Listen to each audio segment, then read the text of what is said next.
I was in Italy recently, this fantastic car show. A chap came up to me and said, "Do you do those wireframe cars?" I said, "Yeah, I've done the Lamborghini, Ferrari, Porsches and stuff." "Yeah, that's me, I'm the wireframe guy."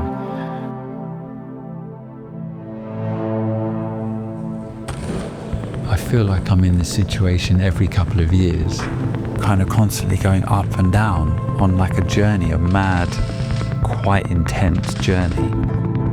I don't particularly feel like an artist when I'm in my workshop covered in dust. It doesn't feel particularly romantic. It's hard work.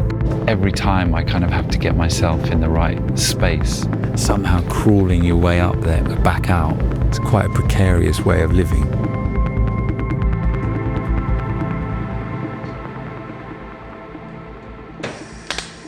All of the people that I like, an element of naturalness or unaffectedness comes out.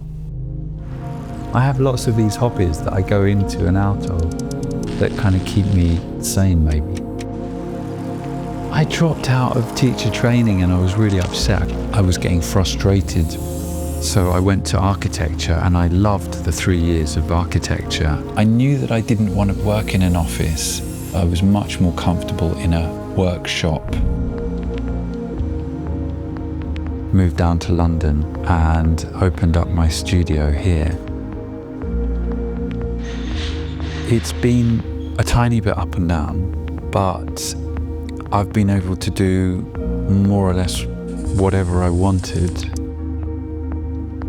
My dad had friends that were really into their cars, kind of more exotic ones. Porsches, Ferraris, Maseratis.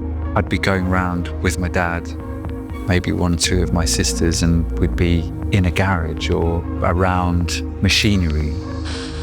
I did the first car sculpture in around 2005. Each project and each piece of work, it doesn't particularly get easier. Mid to late 80s, I was skating with mates at the local YMCA and then didn't really skate again until I made the Quaker Street Bowl. Don't know where I got the energy from to produce it because it was a big job. Somehow that's 20 years I've been doing what I've been doing. I've evolved to sort of going back to my roots as an art fabricator. I feel very comfortable telling other people how to make my work as well as making my own work. There is a huge amount of self-discipline. You're in charge of your own destiny, but yeah, it can be a struggle sometimes. Perfectionism can cause procrastination. I feel that my work has a legitimacy and there's no trickery or shortcuts. They've been worked and slaved over. They've been crafted and polished and ground down and filed. It's a legitimate piece of artwork.